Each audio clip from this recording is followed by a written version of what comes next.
वालेकुम रहमतुल्लाहि व बरकातुहू। बज़्म सफ़िया के इस ख़ास प्रोग्राम में एक ख़ास मेहमान के साथ मैं अफ़ज़ाल मोहम्मद फ़ारूक़ी एक बार फिर हाज़िर हूँ। आप सबका इंतज़ार जिसका इंतज़ार कर रहे थे पिछले एक हफ़्ते से, एक बड़ी ही ख़ास शख्सियत के जिनको हमने मेहमान बना के मुझे बेइंतहा फ़ख्र महसूस हो रहा है कि जिनको हम सब वीके सिंह साहब के नाम से जानते हैं, या हम अपनी मोहब्बत भरे अंदाज में उनको वीके भैया कह के पुकारते हैं। आज मैं आपका तहे दिल से खुशामदीद करता हूँ वीके सिंह साहब। हाँ, थैंक यू अफजल भाई। मैं आपको थोड़ा सा इंट्रोडक्शन दे दूं वीके सिंह साहब का।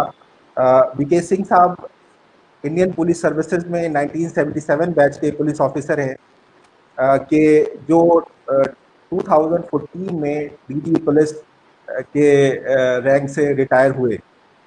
आपका आबाई वतन सुल्तानपुर का एक छोटा सा गांव बुधपुरा है, कि जहां से आपने अपनी शुरुआत की पढ़ाई मुकम्मल की विद लिमिटेड रिसोर्सेज, और उसके बाद फिर आपने अपना 10th और 12th जो है वो सुल्तानपुर डिग्री कॉलेज से कंप्लीट किया। मज़ीद पढ़ाई के लिए आप फिर इलाहाबाद गए और वहाँ से आपने फिज़िक्स में ग्रेजुएशन किया। और सबसे बेहतरीन बात जो आपकी ज़िंदगी से मुताल्लिक़ है, जो मैं आपको बताना चाहता हूँ, वो ये कि आपने 1977 में आईपीएस का एग्ज़ाम दिया और फर्स्ट अटेम्प्ट में ही आपने क्लियर कर लिया, और 1978 में आपने पुलिस फोर्स ज्वाइन कर ली एज एएसपी। आपकी पोस्टिंग जो हुई वो एसपी लखनऊ में हुई। उसके अलावा आगरा रूरल में आप एसपी रहे, आगरा सिटी में आप एसपी रहे। उसके अलावा दीगर जगहें जैसे बदायूं, बुलंदशहर, वाराणसी, कानपुर में 1987 से लेकर 1993 के दरमियान आप एसपी की पोस्ट पर फायज रहे। उसके बाद आप डीआईजी के पोस्ट पर पहुंचे, जो आप स्पेशल क्राइम में, इंटेलिजेंस में, सिक्योरिटी वगैरह में, और वाराणसी रेंज के भी डीआईजी रहे। उसके बाद फिर आप आईजी बने अल्हम्दुलिल्लाह, और जिसमें आप आईजी रहे एंटी करप्शन ऑर्गेनाइजेशन के। मखसूस चीज़ें जो गवर्नमेंट ऑफ इंडिया ने आपको प्रोवाइड की, उसमें सबसे जो एक अहम चीज़ है वो ये है कि आपको प्रेसिडेंट अवार्ड, पुलिस प्रेसिडेंट पदक से नवाजा गया। ये आपकी एक बड़ी ख़ास बात है। और उसमें सबसे अच्छी बात जो इनको और हमको जिसने मिलाया वो ये है कि तो इनका भी शौक़ जो है वो आध्यात्म की तरफ से है, आध्यात्म की तरफ बेइंतहा है।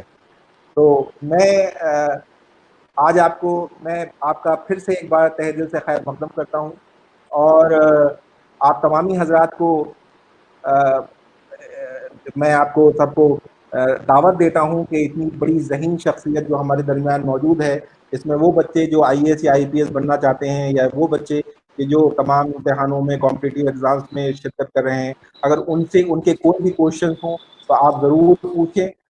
मैं वीके सिंह साहब से चाहूँगा कि फर्स्ट ऑफ ऑल वो एक मुख्तसर सा 15 मिनट्स और 20 मिनट्स का हम लोगों को अपनी ज़िंदगी के बारे में और ये बताएं कि कॉम्पिटिटिव एग्ज़ाम किस तरह से करना चाहिए, और उसको किस तरह से हमको अपियर होना चाहिए, और कौन से आसान तरीके होंगे जिसमें हम अपियर होके और इन कॉम्पिटिटिव एग्ज़ाम को आसानी से क्लियर कर सकते हैं। ओवर टू यू वीके भैया। अफजल भाई, कॉम्पिटिटिव एग्जामिनेशंस के लिए चाहे ऑल इंडिया सर्विसेज के लिए हो, स्टेट सर्विसेज के लिए हो, या अन्य प्रतियोगी परीक्षाओं के लिए, उसके लिए दो चीज़ें आवश्यक हैं। उस एग्जामिनेशन का सिलेबस क्या है और उसके लिए कोर्स मटेरियल आपके पास है कि नहीं है। यूनिवर्सिटी एजुकेशन कंप्लीट किए, इलाहाबाद यूनिवर्सिटी से एमएससी फिजिक्स किए, उस समय course material, study material collect करने में बहुत समय लगता था, और एक एक चैप्टर अलग अलग किताबों से ढूंढना पड़ता था। फोटोकॉपी की सुविधा नहीं थी, नोट्स बनाने पड़ते थे। लेकिन स्टडी मटेरियल एक बार कलेक्ट हो जाए तो फिर आपको पूरे एकांत में, पूरे मनोयोग के साथ और पूरी संकल्प शक्ति के साथ एग्जामिनेशन की तैयारी करनी पड़ती है। बहुत से लोग ये भ्रम उत्पन्न करते हैं और सालों दर सालों भ्रम फैलाते रहते हैं कि नहीं, हम तो खेलते कूदते रहे, ऐसे ही आ गए, सिनेमा जाते रहे, घूमते टहलते रहे, रिश्तेदारों में जाते रहे और हमने किला फतेह कर लिया। ये भ्रम है, भ्रम फैलाया जाता है। अगर आपकी एक निष्ठ साधना नहीं है, सिंगल माइंडेड परस्यूट नहीं है, तो ऑल इंडिया लेवल पे, स्टेट लेवल पे या हर प्रतियोगिता के लिए कंपटीशन बहुत इंटेंस हो गया है। और अगर पूर्ण संकल्प शक्ति के साथ, पूर्ण संकल्प शक्ति जब मैं कहता हूं, हो सकता है कि आपका संकल्प अच्छा हो, लेकिन अगर आप सोशल इंटरेक्शन में 4 घंटे बिता रहे हैं तो आप समझ लीजिए कि आप बहुत पीछे रह जाएंगे। मैं अपना ही उदाहरण आपको अफजल भाई दे रहा हूं जी कि जी जब मैंने एमएससी फिजिक्स किया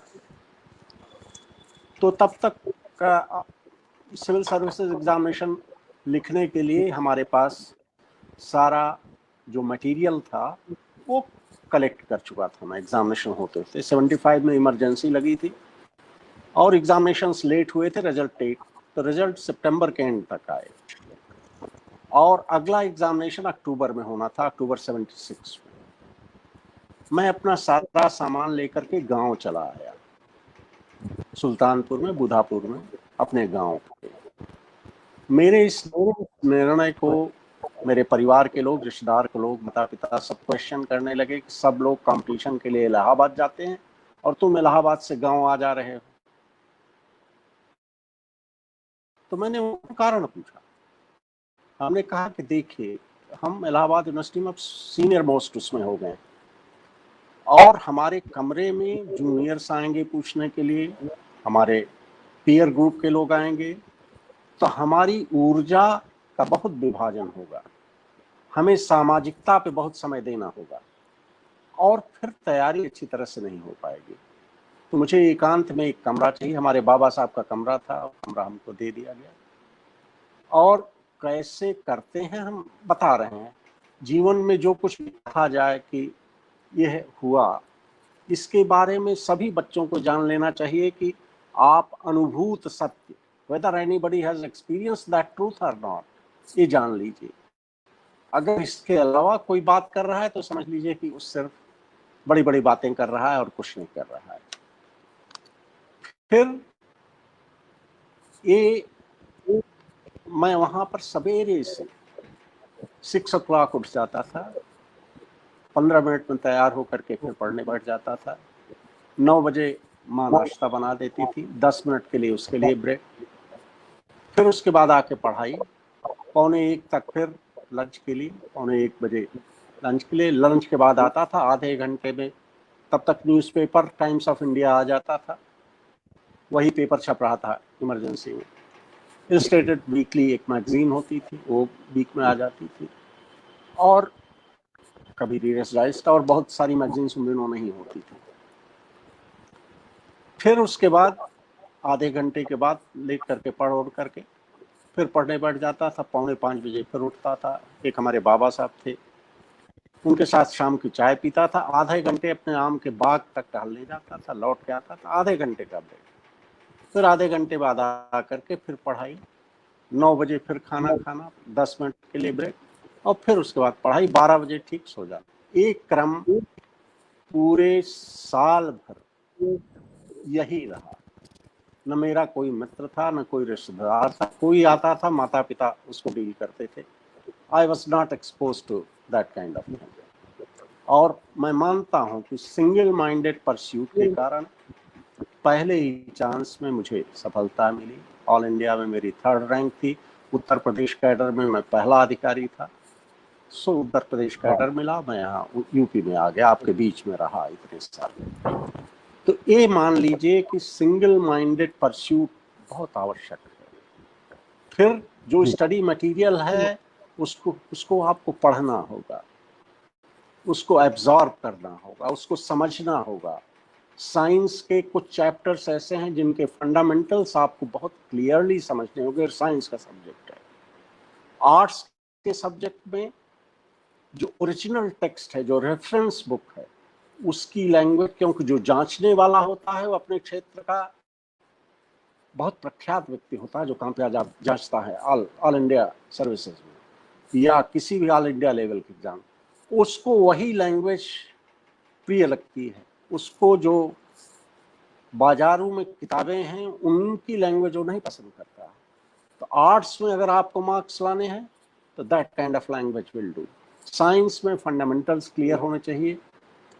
सब्जेक्ट पढ़ने के बाद भी मैं बता रहा हूं कि मैं 4 बार मेरे रिविजन्स हुए थे अफसाल भाई। फर्स्ट रिवीजन में फिजिक्स जो है वो 32 पन्ने की 8 कॉपियों में उन जगहों को जहां मैं भूल रहा था, जहां गलती हो रही थी, वो नोट्स में डालता जाता था। सेकंड रिवीजन में 8 कॉपियां 4 कॉपियों में हो गई। थर्ड रिवीजन में वो 2 कॉपी में हो गई। लास्ट रिवीजन में 1 कॉपी। जो एग्जामिनेशन नाइट में आपको पलट लेना है वही पॉइंट्स हैं जहां आप गलती करते हैं, और गलती आप अफोर्ड नहीं कर सकते। कंपटीशन इतना टफ होता है, you have to take a chanceless innings. It is chanceless innings. आप ये चांस नहीं, बहुत लोग कहते हैं कि अच्छा चलिए इस बार बैठ लेते हैं, अनुभव हो जाएगा। बैठ लेने पे अनुभव होने में सबसे बड़ा रिस्क होता है कि आप उससे सीखते कुछ नहीं। आप हाफ हार्टेड एंट्री करके अपना मनोयोग, अपनी मनोशक्ति तोड़ लेते हैं। फिर बार बार हाफ हार्टेड बढ़ते आप सिस्टम से बाहर जाते हैं, निकाल नहीं पाते। इसलिए बैठिए। हाँ, आपकी तैयारी नहीं हो पाई है साल भर, बेशक आप साल भर बाद बैठिए, लेकिन बैठिए तो पूर्ण मनोयोग के साथ, पूर्ण तैयारी के साथ, और जिसके कारण आप जो है सफलता सुनिश्चित रहे। अगर आपका संकल्प है और आपने प्रयास किया है तो आपकी सफलता सुनिश्चित होगी। इतना मुझे कहना है। और अब इस विषय में कोई प्रश्न हो किसी के, कितने लोग सुन रहे हो, तो मैं उनके प्रश्नों का उत्तर देना चाहूँगा। विजय भैया, किसी ने जैसे मुझसे पूछा था कि उसकी कुछ वो प्रिपरेशन तो करना चाहता है बट उसका माइंडसेट जो है वो फ्लिप फ्लॉप की तरह वर्क करता रहता है। वो कभी उसको लगता है कि वो, जैसे अक्सर लोगों में होता है कि कभी प्रिपरेशन के करने का वक्त आया तो फिर उन्होंने प्रिपरेशन करनी शुरू कर दी कि 2 महीने 3 महीने लगातार ऐसा लगा कि बिल्कुल उनसे ज़्यादा लेबोरियस स्टूडेंट कोई है ही नहीं। उसके बाद दिल उजड़ा तो फिर 2-3 महीने ज़ाया कर दिए। तो इस तरह के स्टूडेंट के बारे में क्या सलाह है आपकी? देखिए, आप अपना संतुलन भी आपको नहीं खोना है। आप इतना इंटेंस ना हो जाइए कि आपकी ऊर्जा जो है वो बहुत ज्यादा कंसंट्रेशन के कारण आप बर्नआउट कर जाएं। No, you have to see to it that your energies remains safe for next day. हर दिन जब आप उठें तो आपका उत्साह वही रहना चाहिए, आपका संकल्प वही रहना चाहिए। और मैं इन सभी लोगों से कहना चाहता हूं कि संकल्प की सफलता में इतना उसका योगदान है कि मैं अपनी टेबल पे एक पेपर पर लिख करके एक सेंटेंस लिखे रहता था कि the failure means only this, that your determination to succeed was not strong enough. आप हार रहे हैं, परास्त हो रहे हैं, असफल हो रहे हैं, ये मान लीजिए कि आपका संतुलित संकल्प, असंतुलित भी मत हो जाइए। असंतुलित होंगे तो आप 4 कदम आगे चलेंगे, 6 कदम पीछे हटेंगे, वो ना हो। संतुलन बनाए रखिए, कंसंट्रेशन बनाए रखिए, और आप एक शेड्यूल बनाए रखिए जिसके हिसाब से आपकी तैयारी हो। अगर इस तरह से आप करते हैं तो आप सफलता निश्चित ही आपके कदम को चूमेगी।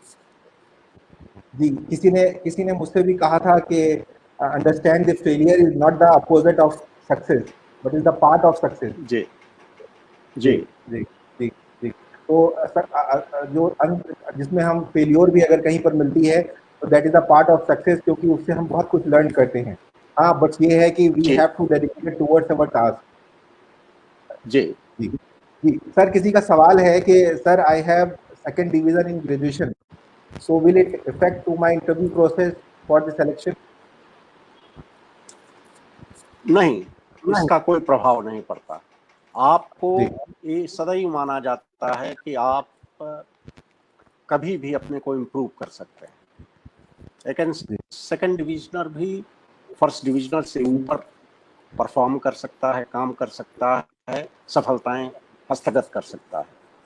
तो ये मन में आपके नहीं होना चाहिए। हाँ, इंटरव्यू कैसे देना है इसके बारे में आप अच्छी तरह से समझ लें। इंटरव्यू की 2 प्रक्रियाएं जो हैं विशेष रूप से आपको जाननी होगी। जो सबसे बड़ी गलती करते हैं कि लोग फॉर्म भरते समय अपने फॉर्म में हर योग्यता उसमें भरने की चेष्टा करते हैं। आदमी क्रिकेट के विषय में कुछ नहीं जानता है, लेकिन वो लिखेगा कि वो हॉबी में प्लेइंग क्रिकेट जो है वो उसका पहले नंबर पर लिख रखा है। तो इंटरव्यू में टेस्ट तो करते हैं कि आपकी इंटीग्रिटी क्या है, सत्यनिष्ठा क्या है, चुन रहे हैं आप कहीं झूठ तो नहीं बोलते हैं। तो पहले क्रिकेट का प्रश्न पूछेगा, आपसे क्लाइव लायड के विषय में पूछा, गैरी सोबर्स के विषय में पूछा, आप मुंह खोल के बैठ गए क्योंकि आप उस क्षेत्र के बारे में कुछ नहीं जानते। तो भगवान के लिए ऐसा मत करिए कि आप उस झूठ को अगर आपने अपने साथ जोड़ा तो आप इंटरव्यू में सफल नहीं हो पाएंगे। जो कुछ लिखिए वो सत्य हो और उस सत्य के सापेक्ष, जैसे मैं बताता हूं इंटरव्यू में मेरे साथ क्या हुआ। मैं यूपीएससी में मेरा पता गांव का पता लिखा हुआ था। डॉक्टर स्वरूप सिंह जो दिल्ली यूनिवर्सिटी के पहले वाइस चांसलर थे, यूपीएससी के मेंबर हो गए थे, उस बोर्ड के चेयरमैन थे। उन्होंने देखा, एक चीज रिमार्क किया कि सन, let me congratulate you. You are the only person in the interview who has got a rural correspondence address. मैं अकेला ग्रामीण पते वाला अकेला कैंडिडेट था, इंटरव्यू में अपीयर कर रहा था। फिर उन्होंने पूछा, what difference do you find between urban life and rural life? अगर आप पता है तो प्रश्न तो आएगा ही आएगा। I told him that in rural life you have got all the time. You can plan, you can have all the time, you can prepare yourself. And that's why I came to my village. In urban life, you don't have time. You are running after one thing, other thing, your time is not there. Everybody in the board, they had a hearty laugh. So be truthful in whatever you are writing in the form, because that shows what is your personality and how personality has evolved through that process, and have you absorbed from that environment anything or not? Have you learned any lessons or not? If I am writing that I have done my MSc in physics, they'll ask. Allahabad fort के बारे में पूछेंगे, संगम के बारे में पूछेंगे, वहाँ के अमरूद के बारे में पूछेंगे, बादशाह अकबर के बारे में पूछेंगे कि उन्होंने किला वहाँ पे बनवाया था, कुंभ के बारे में पूछेंगे। These are natural questions. Allahabad university कैसे इवॉल्व की पूछेंगे। इन प्रश्नों का आप ये सोच सकते हैं कि हाँ ये प्रश्न होंगे, लेकिन उसी के साथ अगर आपने 10 झूठ पाल लिए तो आपके लिए प्रश्न देना दिक्कत होगी, उस प्रश्न का उत्तर देना। जी अफसल, मैंने वो प्रश्न लगा दिया था कि सोहेल साहब, शायद आपको सोहेल शेख सफी साहब इस सवाल पूछ रहे थे और शायद आपको जवाब इसका मिल गया हो कि अपने पर्सनल इंटरव्यू कैसे प्रिपरेशन करें। एक और साहब हैं संजीव सैयद अहमद हसन साहब हैं, वो कहते हैं कि sir I am a teacher, I want to ask you that how should I motivate my student and how should I determine that towards them, how I determine them towards their studies. जी, इनको मैं teacher हूँ, इनको जो नहीं, मैं समझ समझ रहा हूँ। इनको सैयद अहमद हसन साहब को मेरा नमस्कार। और बच्चों को प्रेरित करते हुए, उनको उनकी मेंटरिंग करते हुए, उनको रोल मॉडल बताइए, उनको ये बताइए कि वो अगर चाहें तो अपनी संकल्प शक्ति से कुछ भी कर सकते हैं, कुछ भी कर सकते हैं, असंभव को संभव बना सकते हैं। यह भाव अगर आ जाएगा उनमें, तो कंपटीशन या सफलता किसी क्षेत्र में उनके लिए बहुत आसान होगी। उनके लिए, उनको they have to develop merit in themselves. Merit कैसे आए, उसके लिए कहा जाता है कि सबसे बड़ी चीज होती है जो तेजस्विता है, उसको आह्वान करिए, उसको लीजिए, समझिए। जिस चीज को पढ़ रहे हैं उसको अच्छी तरह से पढ़िए। हो सकता है कि एक बार में समझ में ना आए, लेकिन अगर प्रयास करेंगे, किसी को ढूंढेंगे कोई समझा दे हमको, तो समझ में आ जाएगा। मैं एग्जाम्पल बता सकता हूँ कि हाई स्कूल में मेरे बेटे 6 मंथली एग्जामिनेशन में उनको फिजिक्स में, साइंस में 70 नंबर मिले। मैंने उनसे पूछा कि तुमको तुम्हारे माता पिता दोनों साइंस के स्टूडेंट रहे हैं, तुमको क्यों? कहा पापा, जो टीचर हैं वो, जो जिसमें एग्जाम लिया गया मैग्नेटिज्म एंड इलेक्ट्रिसिटी, वो चैप्टर ठीक से पढ़ाए नहीं, उसी पे सारे क्वेश्चन, इसलिए दिक्कत हुई। हमारा बिजी शेड्यूल था, उसके बाद भी मैं फिजिक्स का होने के नाते मैंने सोचा मेरा दायित्व है कि इनको जो है मैं फिजिक्स के दोनों चैप्टर पढ़ाऊं। क्योंकि उन्होंने बताया मुझे, मैंने उन्हें पढ़ाया, अच्छी तरह से पढ़ाया, और अगले एग्जामिनेशन में 100 में 96 मार्क्स, क्योंकि उसके फंडामेंटल्स उनको क्लियर हो गए। साइंस के सब्जेक्ट्स में अगर फंडामेंटल्स नहीं क्लियर हैं, you will not make success. Arts के सब्जेक्ट में फंडामेंटल तो है ही, लेकिन standard language counts while you make the presentation. और हसन साहब तो बिल्कुल, उनको कहिए कि बच्चों में प्रेरणा भरें। अगर कहीं उनको दिक्कत आती है तो हसन साहब एक दिन 1 घंटे मेरे पास आकर बैठे और उदाहरण के बहुत बहुत साथ शुक्रिया। ये परेशानियां हैं और इस बच्चे में ये परिवर्तन हम करना चाहते हैं, हम उनको बिल्कुल बता देंगे, कर देंगे। चाहे तो बच्चों को घर पे ला सकते हैं, कोई दिक्कत नहीं।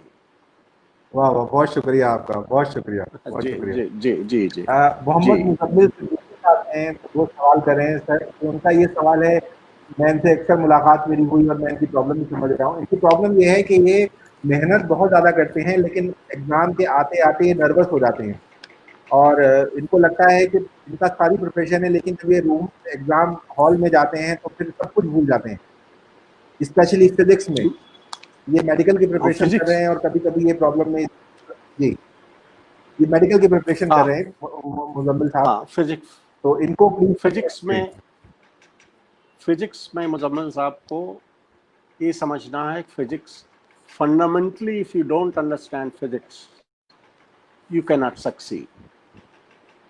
फिजिक्स में कैसे सीखा जाता है, इसके लिए नोबेल लॉरिएट रिचर्ड फाइनमैन, उन्होंने अपने स्टूडेंट्स को जर्मनी में जो सिखाया था कि फिजिक्स कैसे सीखी जाती है, वो मैं मुजम्मिल साहब को समझा रहा हूँ। अगर समझ में आए तो इससे इनकी समस्या का समाधान हो जाएगा। रिचर्ड फाइनमैन, कोई फिजिक्स का स्टूडेंट नहीं होगा, वर्ल्ड भर में कोई नहीं होगा जिन्होंने रिचर्ड फाइनमैन की फिजिक्स पर लेक्चर्स नहीं सुने होंगे। उनकी सीरीज, पहले सीरीज आती थी, अब तो यूट्यूब पे आता है। उनसे फिजिक्स के स्टूडेंट्स जिनको दिक्कत पड़ती थी उनसे पूछते थे, तो वो एक ही तरीका बताते थे कि फिजिक्स का कोई चैप्टर है जिसमें आप परेशान, तो उसके नोट्स बनाइए। आप, पहला काम है नोट्स बनाना। नोट्स बनाने के बाद ऊपर नीचे जो उसमें क्वेश्चन सॉल्व करने हो सब करिए, किसी से पूछिए वो करिए, लेकिन जब आपको समझ में आ जाए कि ये चैप्टर मैंने समझ लिया है, वो जो मैं 4 बार कह रहा था ना, 4 बार रिवीजन का यही तरीका है कि जब आपको समझ में आ जाए कि आपने ये चैप्टर समझ लिया, एक दिन चुपचाप अपने कमरे में ये मान करके कि मेरे सामने क्लासरूम बैठा है, आई एम द टीचर, और उनको आप फिजिक्स का वो चैप्टर पढ़ाइए। और जब आप पढ़ा ले जाएंगे तब आपका जो है शक्ति जो है, मानसिक शक्ति बढ़ेगी। फिर अगले दिन क्या करिए कि अगर एक बार ब्लैंक स्पेस को पढ़ा दिया तो अगले दिन 4 अपने दोस्त जो और लोग फिजिक्स की तैयारी कर रहे हैं उनको उस चैप्टर को उनको बोलिए, और उनको जब आप समझा देंगे तब आप, अगर वो चैप्टर, तब तक आपको इतना तैयार हो जाएगा कि आपको यूनिवर्सिटी में अगर पढ़ाना हो तो आप यूनिवर्सिटी में उस चैप्टर को पढ़ा सकते हैं। आपकी तैयारी उस चैप्टर की पूरी। फिजिक्स को सीखने का चौथी बार में फिजिक्स जो है आप मेहनत करिए, जब तक नहीं समझ आ रहा फंडामेंटल लग करके चौथी बार में वो फिजिक्स आपके हृदय में आकर के वो चैप्टर बैठ जाएगा। ऐसे एक एक करके आपको 20 चैप्टर हैं, 20 चैप्टर की तैयारी करिए, आप फिजिक्स में 100 में ले आएंगे 99 मार्क्स। जी, बहुत बहुत बहुत बहुत बेहतरीन जवाब आपने दिया, और अल्लाह ताला इनको अपनी सलीम अता फरमा, जिस पे ये इसकी इत्तबा करें आपकी बताई हुई बातों की, और पास आउट करें ये अपने जो एग्जामिनेशन जिसमें दे रहे हैं। इनको कह दीजिए, इनको जी। कह दीजिएगा अफसाल भाई कि अगर इनको सीखने की विधा अगर नहीं अभी भी समझ में आई है तो ही इज वेलकम, आएंगे, मैं इनको लंच कराऊंगा और इनको फिजिक्स का एक चैप्टर पढ़ा करके समझा दूंगा। मैं आपको तमामी ये जितने लोग पूछ रहे हैं सवालात, इनकी तरफ से आपको मदऊ करना चाहता हूँ, खानका शरीफ तशरीफ लाएं आप, और हम लोगों को वक्त दिया करें, में दुआ करें किसी तरीके से लॉकडाउन और ये कोरोना खत्म हो। मैं चाहता हूँ हमारे यहाँ खानका से जितने भी बच्चे वाबस्ता हैं, तो महीने में या 2 महीने में जब भी आप कहेंगे तो अगर वक्त दे देंगे तो वो हम लोग के लिए बड़ा बहुत ही मुफीद रहेगा इंशाल्लाह। अरे आपके व्यक्तित्व से मैं बंधा हूँ, आप जिस दिन भी कह दीजिएगा कि आप चावल दाल और आलू का चोखा खिलाइएगा मुझे, मैं आपके घर में उपस्थित होऊंगा। बहुत शुक्रिया, बहुत शुक्रिया। जी, चौधरी आकिब रसूल साहब हैं, सफवी साहब, इन्होंने इनका सवाल, आकिब रसूल सफवी साहब हैं, इनका सवाल है, thanks a lot sir for coming here, I want to ask you about my younger brother, recently he has passed intermediate examination this year and he wants to prepare himself for civil services exam. Is it okay if he started with graduation? Please tell me what should he do for his future. उसने 12th किया है और वो अभी से उसको preparation करना चाहिए कि ग्रेजुएशन करना चाहिए, इसके बारे में सिविल सर्विसेज के एग्जामिनेशन में पहले एग्जामिनेशन का सिलेबस यूपीएससी से देख लीजिए, वेबसाइट पर मिल जाएगा। उसमें एक सब्जेक्ट ऑप्शनल है, बाकी सब कंपलसरी सब्जेक्ट हैं, ज़्यादातर 8-9 सब्जेक्ट हैं, उनकी तैयारी शुरू कर दीजिए। ज़्यादातर तो एनसीईआरटी की बुक्स वगैरह देख करके आप कर सकते हैं, सिर्फ एक ग्रेजुएशन लेवल का एक सब्जेक्ट है, तो उस पे देख करके। हेलो जी मैं सुन रहा हूँ, जी मैं सुन रहा हूँ। उस हिसाब से देख के तैयारी शुरू अभी करिए, कहिए कि उसमें जो कंपलसरी सब्जेक्ट्स हैं, जहाँ जनरल इंग्लिश है, एसे राइटिंग है, इन चीज़ों पे अभी फोकस करें, अपना सब्जेक्ट ग्रेजुएशन तक पढ़ें। और आजकल मेंटर्स बहुत अच्छे अच्छे मेंटर्स हो गए हैं। एक हमारे क्लासमेट हैं एमएससी फिजिक्स के, हमारे बहुत अच्छे मित्र हैं, मोहम्मद फयाजुद्दीन फारूकी। वो फारूकी साहब एक कोचिंग चलाते हैं बच्चों की, और वो कोचिंग जामिया मिलिया में दिल्ली में चलाते हैं, और हर गरीब बच्चे हैं उसमें सब, और खूब अपनी ऊर्जा, तमिलनाडु कैडर में आईएएस में थे, रिटायरमेंट के बाद यही कार्य कर रहे हैं 6 साल से। और हर साल 67 लोगों को 67 से 70 लोग सिविल सर्विस एग्जामिनेशन में उनके यहाँ से आते हैं। और कभी भी फारूकी साहब के पास जा करके कहेंगे तो हम पत्र लिख देंगे, वो कर देंगे। जाके उनको प्रणाम करके, हमारे 4 साल हमारे साथ इलाहाबाद यूनिवर्सिटी में पढ़े हैं, जाके उनसे मिल करके जो गाइडलाइंस होगी, जो चीज़ अभी से प्रिपेयर करने की होगी, जो ग्रेजुएशन के बाद करने की होगी, वो सब आउटलाइन कर देंगे। एक दिन इनको कहिए कि अपने छोटे भाई के साथ एक दिन जाके उनको प्रणाम कराएं, और आपके थ्रू हमारे पास आ जाएगा तो हम उनको फयाजुद्दीन फयाज कहते हैं हम लोग उनको, फयाज को कह देंगे, दिल्ली में वो इनको गाइड कर देंगे अच्छी तरह से। बट वो या दिल्ली, दूसरा, वो ये लखनऊ में रहना चाहते हैं बिकॉज उनके बड़े भाई दोनों जो हैं लखनऊ में यहाँ ध्येय कोचिंग है। 2 लड़के सिविल सर्विसेज का एग्जामिनेशन दे रहे थे, पुलिस ऑफिसर्स के बच्चे थे।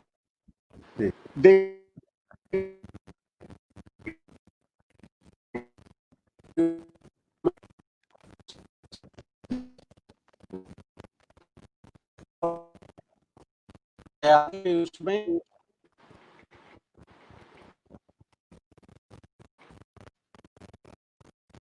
मुझे लग रहा है कुछ कनेक्शन में प्रॉब्लम हो रही है।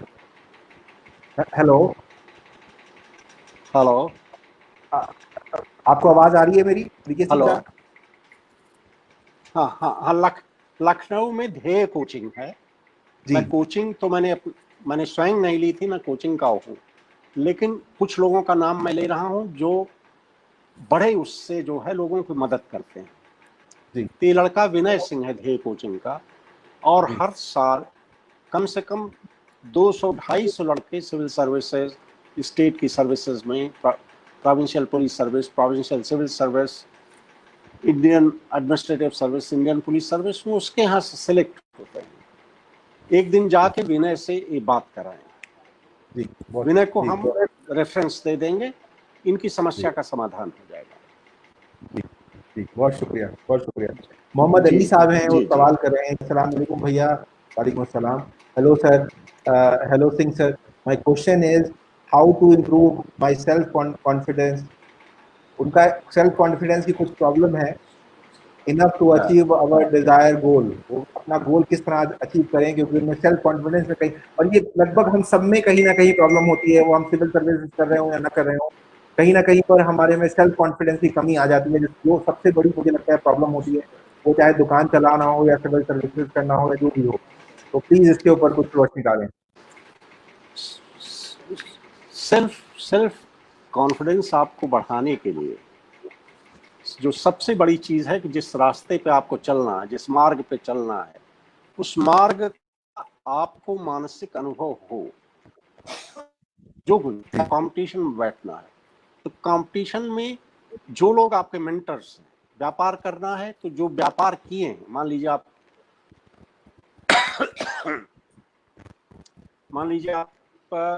कमोडिटीज की ट्रेडिंग करना चाहते हैं, तो जब तक पांडेगंज की गल्ला मंडी में नहीं बैठेंगे आप 3 माह, तब तक आपको उसके इश्यूज नहीं समझ में आएंगे। बैठने लगेंगे 3 महीने में आप अपने को मास्टरली को समझने लगेंगे। वो कहते हैं ना कि अगर आप किसी अखाड़े के पहलवान बनना चाहते हैं तो उस अखाड़े पे जाके कम से कम मिट्टी उट्टी रोज लगाना शुरू करिए। जो छोटे लोग आए उन बच्चों के साथ थोड़ा हाथ मिलाना और पंजा लगाना शुरू करिए, फिर धीरे धीरे वो कॉन्फिडेंस आप में आने लगेगा। उस इकोसिस्टम में अगर आप जाएंगे तब आप देखेंगे कि धीरे धीरे वो आत्मविश्वास आप में आता चला जा रहा है। और उस इकोसिस्टम में प्रवेश करने की कोशिश करिए, एक मेंटर प्राप्त करने की कोशिश करिए जो उस क्षेत्र का बहुत अच्छा जानकार है। फिर आपकी समस्या धीरे धीरे होती जाएगी, और जो आपके भीतर डर है, जो आत्मविश्वास की कमी है, वो दूर हो जाएगी। नेहरू युवा केंद्र बहराइच से सवाल पूछा है किसी ने कि sir, requesting your kind permission to ask a question, what point should an aspirant keep in mind while attempting a mains question? I think ये पूछना चाहते हैं कि मेंस के एग्जाम में हम लोग क्वेश्चंस को अटेम्प्ट करें तो उसमें क्या हमको ध्यान में रखना चाहिए? देखिए, जो मेंस के एग्जामिनेशंस के क्वेश्चंस हैं वो उस विषय में आपकी जानकारी अच्छी है, अच्छी तरह से उसको समझते हैं। जो मैंने अभी पिछले बार बताया था कि अगर फिजिक्स है, फंडामेंटल्स समझते हैं, तो आंसर जब आप लिखेंगे तो कायदे से आएगा। आर्ट्स आएगा, स्टैंडर्ड टेक्स्ट रहेगा, आपको नंबर अच्छे मिलेंगे। लंबे उत्तर देने की जरूरत नहीं है, आपकी समझ कितनी है उस इशू पे। जो ऑब्जेक्टिव है, ऑब्जेक्टिव में तो जो सही है या गलत है उस हिसाब से आपको उत्तर देना है। लेकिन यह सब तभी अच्छा होगा जब उसकी तैयारी आप अच्छी तरह से की। तैयारी का समय आपको निश्चित करना होगा। क्या 2021 के मेंस में आप बैठना चाहते हैं? 2020 में आपसे आपकी तैयारी, अगर मई में प्रिलिमिनरीज हैं तो आपको इतना समय मिल जाना चाहिए, तब तक पूरी तैयारी हो जानी चाहिए। अगर तब तक नहीं पूरी तैयारी है, टेक वन मोर ईयर, लेकिन पूरी तैयारी के साथ ही मैदान में उतरें, उससे आपके सफलता के चांसेस बहुत बढ़ जाएंगे। मैंने बहुत से लोगों को देखा कि वो जब आईएएस की प्रिपरेशन करते हैं तो उसमें जब नहीं हो पाता है उनका, तो वो फिर सिविल सर्विसेज में दूसरी रैंक की जो पोस्ट हैं उसके लिए प्रिपरेशन करने लगते हैं। तो क्या ये मुनासिब है कि 2-3 बार प्रिपरेशन करने के बाद अगर ऐसा हो तो फिर हम उसके नीचे वाले के लिए प्रिपरेशन करें कि हमको कंटिन्यू करना चाहिए? ये आपको स्वयं निश्चित करना होगा आप कहाँ तक हाई जंप करना चाह रहा है या जो पोल वॉल्ट करना चाह रहा है, ये स्वयं तय करता है कि हम कहाँ तक कूद सकते हैं। अगर आप वर्ल्ड रिकॉर्ड बनाने के उसमें हैं तो गो फॉर द बेस्ट। अगर आप बीच में हैं, यू शुड अंडरस्टैंड, आपको स्वयं तय करना होगा कि आप किस ऊंचाई तक ये जंप कर सकते हैं। और बार बार ये गोल पोस्ट चेंज करना, ये सब करने में, इसमें आप कहीं नहीं पहुंचते। पहले से दूसरे पे आ रहे हैं, इसका मतलब है कि पहले में 3 बार आपने चांस लिया, 3 बार चांस लिया, आधे अधूरे मन से लिया। बहुत सारे लोगों को असफल क्यों रहे, हम बता रहे हैं कि लोग, जैसे हमारे साथ ही जो लोग एमएससी फिजिक्स करने के बाद जो सिविल सर्विसेज में बैठना चाहते थे, सिर्फ सिविल सर्विसेज के लिए तैयार किए, वो साल भर में, 2 साल में, 3 साल में सिविल सर्विसेज में आ गए। जिन्होंने पीएचडी ज्वाइन कर ली, पीएचडी भी करेंगे, सिविल सर्विस भी करेंगे, दे नेवर मेड इट। जिन्होंने लेक्चरशिप कहीं ज्वाइन कर ली, कब लेक्चरशिप भी करेंगे, पढ़ाएंगे भी और सिविल सर्विस भी करेंगे, वो भी नहीं कब पहुंच सके। तो ये तो आप, फिर मैंने बार बार कहा, कंपटीशन बहुत इंटेंस है।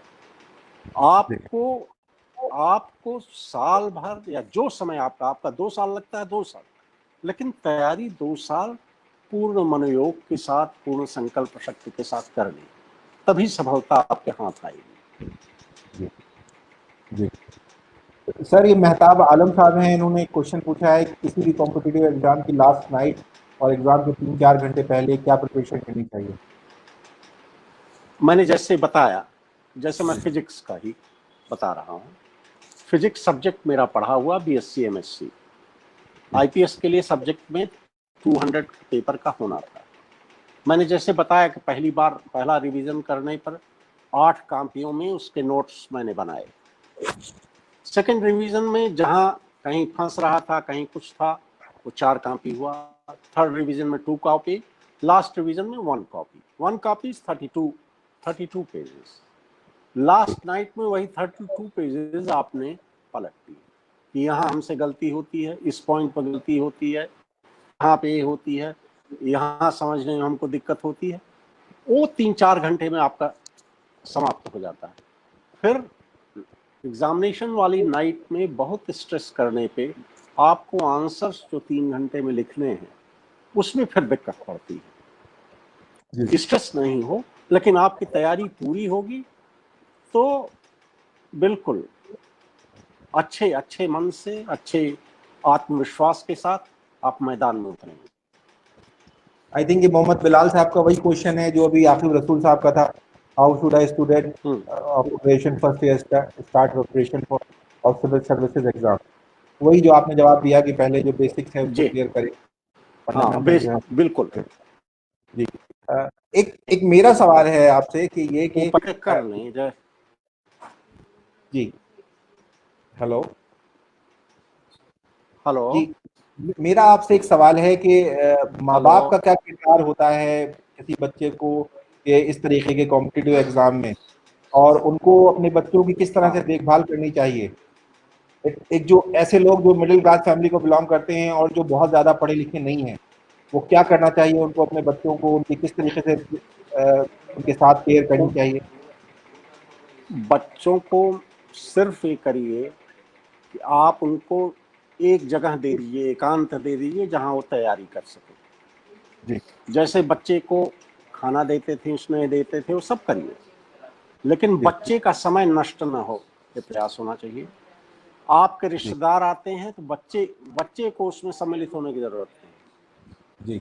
दोस्त आते हैं, जरूरी नहीं है। बच्चे को बाहर जाना जरूरी नहीं है, थोड़ी देर के लिए टहल के, थोड़ा टहल करके जो है अपना, चाहे छत पे अपनी टहल ले, चाहे निकल के बाहर टहल ले, बस आधे घंटे से ज्यादा अगर घूमने निकल गया या दोस्तों से मिलने निकल गया तो फिर दिक्कत हो। बिल्कुल जैसे आप समझ लीजिए कि बड़े साधक सेमिनरीज में, इस्लामिक सेमिनरीज में, जैसे लड़के अपने कमरे में ही बैठे रहेंगे, पढ़ेंगे, ध्यान करेंगे, सब कुछ करेंगे, और कम्युनिटी एक्टिविटी के लिए बस वही खाने के समय एक बार आएंगे, उतनी देर में जितनी बात हो सके, जो कुछ हो सके हो जाएगा, फिर बैक टू द रूम। तो बिल्कुल इस साधकों वाला जीवन जीना है, और उसमें माता पिता मदद करें। अगर माता पिता उसे नहीं समझ सकते हैं, कोई आया, रिश्तेदार आया, भैया आ जाओ जरा, तुम भी आओ बैठो, वो बैठ तो गया लेकिन उसका अगला 4 घंटे गया काम से, उस दिन का जो कॉन्क्रीट उसने जो बना रखा है अपना शेड्यूल, वो शेड्यूल नष्ट हो गया। तो उसको बस वो एकांत थे। बल्कि वो किसी ने हमसे पूछा था कोरोना वायरस के उसमें जो है कोरोना वायरस तो ईश्वर का वरदान है, क्या सोशल डिस्टेंसिंग है, आइसोलेशन में है, पढ़ाई करिए और सफलता हस्तगत करिए। जी जी जी जी। किसी ने पूछा है इस कोचिंग मोड पर UPSC exam. No, it is not. हमने भी न तो कोचिंग की थी, गांव में रहा था, न इंटरव्यू के लिए भी कोचिंग नहीं की थी। मैं स्पष्ट बताना चाहता हूं कि मैं कोचिंग का पक्षधर नहीं, लेकिन आपको यह ज्ञान रहना चाहिए कि इंटरव्यू आपको कैसे देना है। कोई गलत चीज फॉर्म में न भरिए, कोई झूठी चीज मत भरिए, क्योंकि वो आपके व्यक्तित्व का परीक्षण है। आपका व्यक्तित्व उस चीज से न, अगर हमारा व्यक्तित्व बास्केटबॉल से नहीं बना है और बास्केटबॉल के बारे में हमने लिख दिया और बास्केटबॉल के बारे में पहला होते ही हम वहीं गिर गए, तो फिर तो दर्द हो जाएगा सारा का सारा। तो उसमें वो नहीं, और सहज रूप में इंटरव्यूज भी सहज रूप में देने चाहिए, ट्रूथफुली देने चाहिए, और उसके परिणाम बहुत अच्छे होते हैं। कोचिंग इज नॉट, आप मेंटर्स हाँ जरूर, अगर आप चाहें, आजकल हर जगह मिल जाते हैं आपको, ऐसे लोग होंगे जो सिविल सर्विसेज में होंगे, उनसे मिल लीजिए, किसी के थ्रू मिल लीजिए, वो आपको बता, एक दिन आधे घंटे बैठ जाइए, वो आपको गाइड कर देंगे। कोचिंग आवश्यक नहीं, वो तो सिर्फ आपको उस इन्वायरमेंट को समझने में मदद करती है। बाकी आपको व्यक्तिगत तैयारी, एक बार यूनिवर्सिटी में आप जाते हैं तो सारा कुछ जो कुछ है आप जो ग्रहण कर रहे हैं वो आपकी व्यक्तिगत तैयारी के कारण है, उसमें टीचर्स नहीं कंट्रीब्यूट करते, it is your self study. Mohammad Akbar पूछ रहे हैं कि सर क्या हिंदी मीडियम के बच्चे आईएएस आईपीएस में अच्छी रैंक ला सकते हैं। बिल्कुल ला सकते हैं सर, आपके सामने बिल्कुल बिल्कुल बिल्कुल बिल्कुल ला सकते हैं। और इसमें कहीं कहीं आपके इसके कारण मन में जो है इन्फीरियरिटी कॉम्प्लेक्स नहीं होना चाहिए। करिए, हिंदी मीडियम में एग्जामिनेशन दीजिए। अब तो यूपीएससी में क्लियर हो गया है कि आप रीजनल लैंग्वेज में दे सकते हैं, नेशनल लैंग्वेज में दे सकते हैं। जी जी। मेहताब हैदर साहब का सवाल है कि honourable sir, can you advise me how students can manage their health as it need time to do और schedule we don't get any. तो जो इस टाइम शेड्यूल जो बहुत ज़्यादा टफ हो जाता है, उसकी बुनियाद पे क्या बच्चों को अपनी हेल्थ की केयर किस तरीके से करनी चाहिए? हेल्थ के लिए जो है आपको सिर्फ देखना है कि आप कुछ एक्सरसाइज, कुछ लोग योग कर सकते हैं, प्राणायाम कर सकते हैं, कुछ बाहर दौड़ने जाते हैं, कुछ वॉक कराते हैं। यही सब माध्यम है अपने को स्वस्थ बनाए रखने के लिए। खाने की चीज़ों में ये मत देखिए कि बाजार की गड़बड़ चीज़ें खाइए, उससे स्वास्थ्य आपका खराब हो। घर में अच्छा खाना बनता है, माता पिता देते हैं, जहाँ भी रह रहे हैं अच्छा खाना खा सकते हैं। अच्छा खाना, जब इंटेंस जर्नी का पीरियड होता है तो ईश्वर की कृपा से आपका स्वास्थ्य हमेशा अच्छा बना रहता है, क्योंकि आप एक शेड्यूल लेके चलते हैं। जब शेड्यूल लेके चलते हैं तब स्वास्थ्य में गड़बड़ होती है। आप स्वयं उस रास्ते के हैं। सर, किसी ने सवाल किया है कि मैंने डिस्टेंस एजुकेशन में ग्रेजुएशन किया है, तो क्या ये मुफीद रहेगा मेरे लिए कि मैं आगे प्रिपरेशन करूं? हाँ, हमारी समझ से डिस्टेंस एजुकेशन बहुत सारी यूनिवर्सिटीज़ का जो है वो यूनिवर्सिटी ग्रांट्स कमीशन से अप्रूव्ड डिग्रीज हैं, और जो अप्रूव्ड डिग्री हैं उनके साथ कोई दिक्कत नहीं होनी चाहिए। अगर कोई इसमें वो है तो आप यूपीएससी में प्रश्न भेज सकते हैं, और जो आपका इंस्टीट्यूशन विशेष है और वो बता देंगे कि इसकी डिग्री की हम मान्यता देते हैं या नहीं देते हैं। जी जी।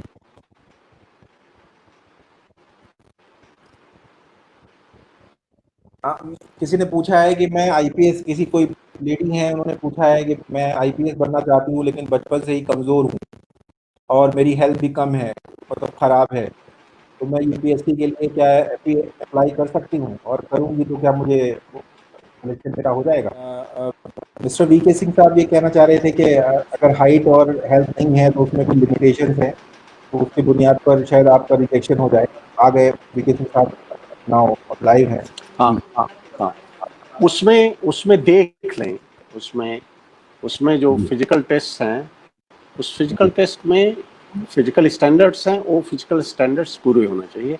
नहीं तो आप मान लीजिए सेलेक्ट भी हो जाते हैं तो आप जो है आगे इंटरव्यू के बाद सेलेक्ट होने में दिक्कत होगी। तो लड़कियों के लिए ट्राइबल्स के लिए हाइट में कुछ छूट है। अब वो छूट कितनी है ये तो देखना पड़ेगा, यूपीएससी की वेबसाइट से देख करके ये देख लें। अगर वो करता नहीं तो इंडियन रेवेन्यू सर्विस में कर सकते हैं, आईएएस में कर सकती हैं। दूसरी बहुत सारी परीक्षाएं हैं ऑल इंडिया लेवल के, सिविल सर्विसेज में कर सकते हैं, रेलवेज में कर सकते हैं, और कस्टम्स में, सेंट्रल एक्साइज में कर सकती हैं। जी। सवाल तो और भी बहुत से हैं शायद, लेकिन हम लोगों के पास वक्त थोड़ा कम है। नहीं, अगर उनमें से एक दो प्रश्न अगर हो सकें तो कर लीजिए, क्योंकि हम लोग 15 मिनट लेट स्टार्ट किए। जी। मोहम्मद आकिब पूछ रहे हैं, hello sir, I am not good at math and want to start preparation for PCS. How should I prepare myself so that I can clear the examination? मैं पीसीएस में maths कोई compulsory subject नहीं है जी। आपको एक optional subject जो लेना होगा वो लेना होगा, मैथ्स आवश्यक नहीं। तो लेटेस्ट जो है वेबसाइट से यूपी पब्लिक सर्विस कमीशन का देख लें, उसमें मैथ्स कंपलसरी कहीं नहीं है। तो मैथ्स से परेशान ना हो कि मैथ्स के कारण वो रिजेक्ट हो जाएंगे। उनको जो सब्जेक्ट लेना है उसमें उनकी स्ट्रेंथ होनी चाहिए, उसके बल पे सिलेक्ट हो जाएंगे। दीपाली सिंह हैं, वो एक सवाल पूछ रही हैं कि good evening sir, my question is that if I want to give my interview और any exam of someone, then my confidence level gets low. How should it be corrected?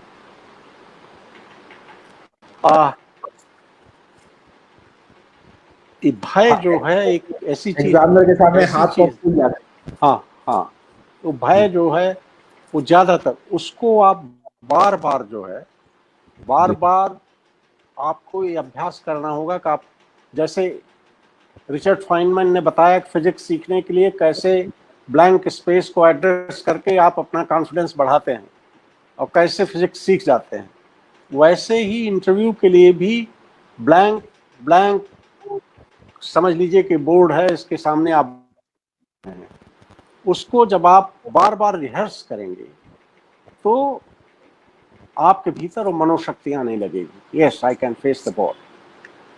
आप इमेजिनरी क्वेश्चन समझ बनाइए और उनका उत्तर देने की चेष्टा करिए। आप शीशे के सामने बैठ जाइए, उससे 1-to-1 संवाद करिए, या if you have someone you know someone who can act as a decoy, आपको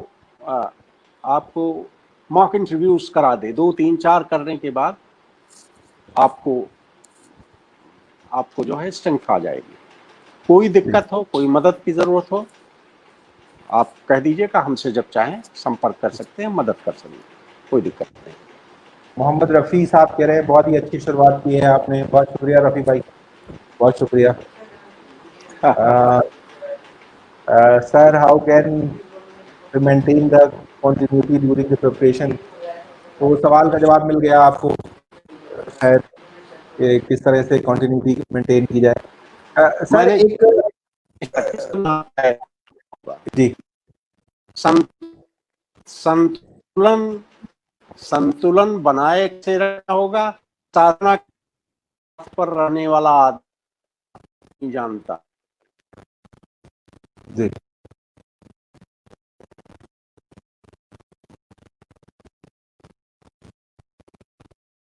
मेरे ख्याल से कुछ कनेक्शन में प्रॉब्लम है, मेरे ख्याल से 1-2 मिनट में फिर से वीके सिंह साहब हमारे साथ में होंगे।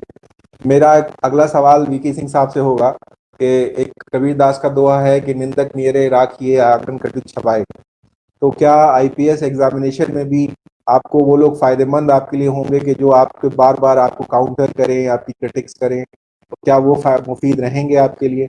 मैं इंतज़ार करूंगा कि वो तशरीफ लाएं और मैं फिर उनसे सवाल पूछूं। और एक सवाल और जो मैं उनसे पूछना चाहता हूं, क्योंकि वो भी इस वक्त नहीं है, तो मैं आपके साथ डिस्कस करना चाहता हूं कि एक कहावत है कि shoot for the moon and if you will miss then you will among the stars. तो क्या ये आईपीएस और आईएएस एग्जामिनेशन के लिए भी मुनासिब है? तो थोड़ा सा इंतज़ार करेंगे, शायद उनकी तरफ कुछ कनेक्शन प्रॉब्लम है। बहुत ही अच्छे जवाब दे रहे हैं और हम सब बड़े खुशकिस्मत हैं, कितनी बड़ी शख्सियत हमारे दरमियान मौजूद है और वो इस बेहतरीन अंदाज में, इस डाउन टू अर्थ, इतने डाउन टू अर्थ होके हमको हमारे सवालों के जवाब दे रहे हैं। तो अगर हम लोगों को उनके कनेक्टिविटी में प्रॉब्लम की वजह से 1-2 मिनट का वक्फा भी लेना पड़े और हम उनके इस तरह से इंतज़ार करना पड़े, तो ये हमारे लिए कोई बड़ी बात नहीं होगी। तो मेरे ख्याल से उनके कनेक्शन में कुछ प्रॉब्लम है या वो उनका कनेक्शन डिस्कनेक्ट हो गया, तो हमारे बहुत से सवाल रह गए जो हम उनसे पूछना चाहते थे। लेकिन इंशाअल्लाह ताला कोशिश ये करेंगे कि फिर उनको कभी जल्द अज जल्द बुलाएं।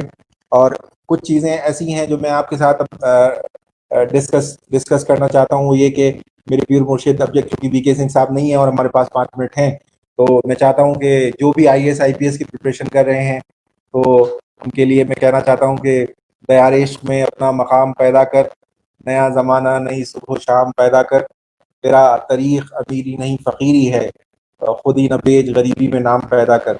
तो ये बिल्कुल ज़रूरी नहीं है कि आप इंग्लिश मीडियम में पढ़े हों तभी आप आईएएस बन सकते हैं, या आप बहुत अच्छी आपकी इंग्लिश हो तभी आप आईपीएस या आईएएस बन सकते हैं, बल्कि इसके लिए सबसे बड़ी बात डेडिकेशन और अपने सेल्फ मोरल को बूस्ट अप करना, और सबसे बड़ी बात है अच्छे मेंटोर का होना। ये तमाम चीज़ें हैं, अगर ये आप में पाई जाती हैं तो फिर आप बहुत इंशाअल्लाह ताला ज़रूर से ज़रूर कोई ना कोई अच्छी एग्ज़ामिनेशन को ज़रूर क्लियर करेंगे। हमारी खुशकिस्मती है कि वीके सिंह साहब एक बार फिर हमारे दरमियान आ चुके हैं। वीके सिंह साहब को आवाज़ हमारी आ रही है? हाँ, बिल्कुल आ रही है विशाल भाई। मैं आपका काम करने लगा था इतनी देर, जितनी देर आप मुझे नहीं दिखाई दिए। लेकिन अब आप आ गए हैं तो आपका काम, जिसका काम उसी को साझे। तो आप बताएं। ये मुजम्मिल साहब को ये बताना है कि इनका प्रश्न है कि कंटिन्यूटी प्रिपरेशन के दरमियान कैसे मेंटेन की जाए। कंटिन्यूटी मेंटेन करने का एक ही नियम है कि आप जो शेड्यूल बनाइए उस नियम के पक्के रहिए। नियम और संयम जो साधना की मूल शक्तियां होती हैं, अगर आप उसे फॉलो कर रहे हैं तो मैं आपको विश्वास दिलाता हूं कि आपकी तैयारी कभी खंडित नहीं होगी बीच में। इस पर अगर आपको कोई विशेष शिक्षा की आवश्यकता है तो अफजाल भाई से बड़ा कोई गुरु नहीं होगा। वो खुद साधना के पथ पे हैं, बता सकते हैं कि कैसे आप एक जगह कैसे बैठ सकते। मैं तो आशिक़े बदनाम हूँ विके भाई, एक जगह रुकते नहीं हैं, आशिक़े बदनाम कहीं, दिन कहीं, रात कहीं, सुबह कहीं, शाम कहीं। तो ये लॉकडाउन ने मुझको जो है एक जगह रोक के रखा है, वरना मेरी मदर कहती है कि तुम्हारे पैरों में तो संचर है। जी, तो मैं एक सवाल जी, साधना के पथ पे जो होता है, एक स्टेज के बाद उसको रुकने की वर्जना है, एक जगह बैठ नहीं सकता। मैं तो किसी लायक नहीं है आपकी मोहब्बत है। मैं एक सवाल आपसे पूछना चाहता हूँ ये कि एक कबीरदास का दोहा है कि निंदक तेरे राखिए आंगन पटिक झपाए। तो क्या ये आईएएस आईपीएस में भी जरूरत है कि इस तरह के लोग जो आपको क्रिटिक्स करें, आपने बुराइयां देखें, आपको बताएं कि आप बुरे हैं और आपको बार-बार करते हैं? सब जगह जरूरत है। अगर आप आलोचना इसके पैरेलल, कबीरदास के पैरेलल हम आपको संस्कृत के वांग्मय से एक श्लोक कोट कर रहे हैं। जीवन तुम्हें शत्रुगणा सदैव ईशाम प्रसादात सुविचक्षणो हम। मेरे शत्रु सदैव जीवित रहें, जिनके कृपा प्रसाद से मैं सदैव सुंदर बुद्धि वाला बना रहता हूँ। यदा यदा में विकृतिम लभन्ते, जब जब मुझ में विकृतियां आती हैं, तदा तदा माम प्रतिबोधयन्ति, तब तब वो मेरी आलोचना करके मुझे जगा देते हैं, बता देते हैं कि तुम गलत रास्ते पर जा रहे हो। तो वो निंदक मेरे राखिए तो जी, मुझे लगता है कि हर प्रश्न को, हर पार्ट को एक प्रश्न की जरूरत होती है। हाँ, वो है। ये हम लोगों के यहाँ जो सारा ज्ञान विज्ञान है, छोटी छोटे दोहों में, थोड़े छोटे सूत्रों में, छोटी छोटी बातों में रखा हुआ है। ये हम लोग का ट्रैक बदल रहा है, मुझे लग रहा है ये हम लोग का कहीं ट्रैक बदल रहा है और हम लोग किसी और ट्रैक में जा रहे हैं।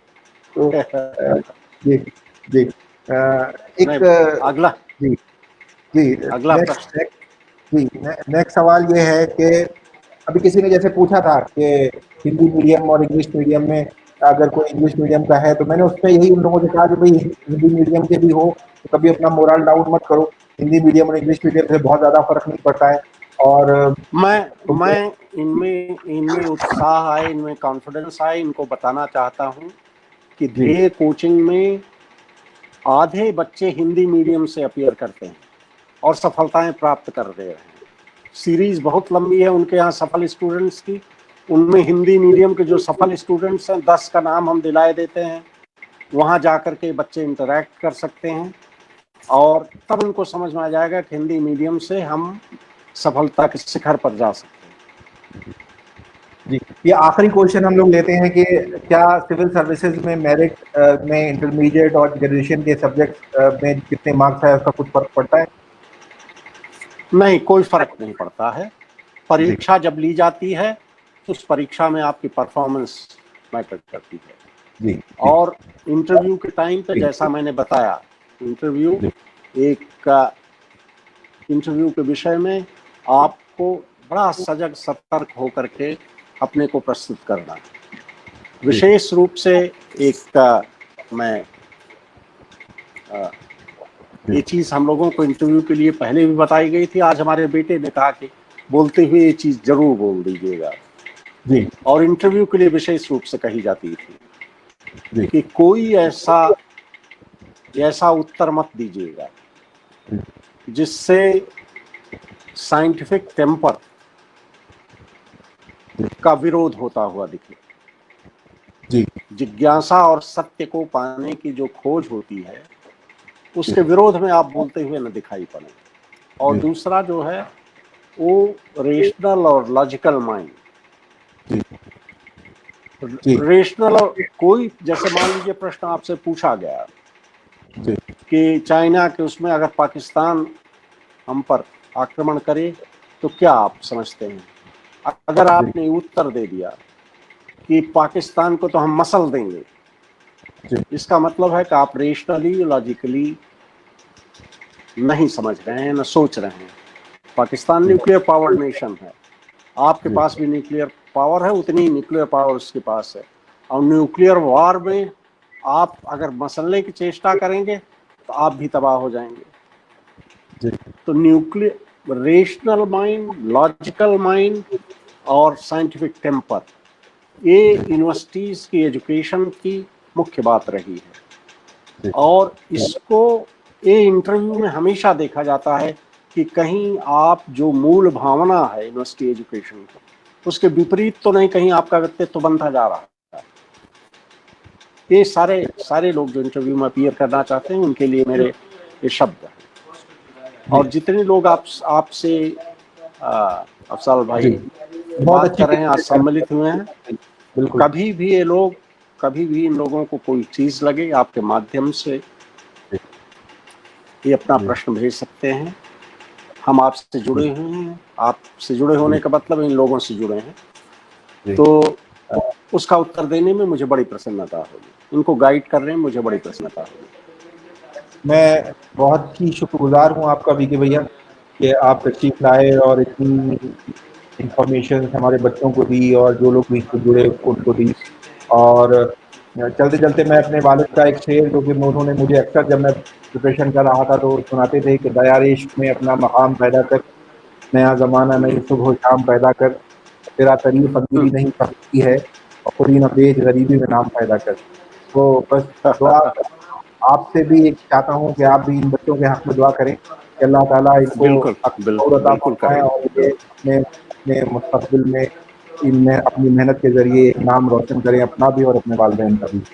आपका बहुत-बहुत शुक्रिया वीके भैया कि आप तशरीफ लाए। और एक चीज़ मज़ीद मैं आपसे फ़ेवर कराना चाहता हूँ कि आज आप इतने सारे लोगों के दरमियान एक बात कहेंगे। हम चाहते हैं खानक़ाह से कि 3, 4, 5 बच्चे ऐसे जो प्रिपरेशन कर रहे हैं IAS या IPS की बनना चाहते हैं, तो मैं चाहता हूँ कि आप इनके मेंटोर बनें और उनको गाइड करें। बिल्कुल करेंगे, बिल्कुल तो डायरेक्टली मैं उनको आपका नंबर दूँ और उनकी जो भी प्रॉब्लम्स हो आप उनको गाइड करें, तो ये बिल्कुल करें। बहुत अच्छा होगा। आप उनके नाम, उनके नंबर दे दीजिए, हमारा नंबर उनको दे दीजिए and they are welcome any time. बहुत शुक्रिया, बहुत शुक्रिया, बहुत शुक्रिया। आपको बहुत धन्यवाद। इन सारे बच्चों के लिए मेरी कल्याण कामनाएं, इनका मंगल हो, इन सबका मंगल हो। बहुत शुक्रिया, बहुत शुक्रिया। अच्छा, प्रणाम।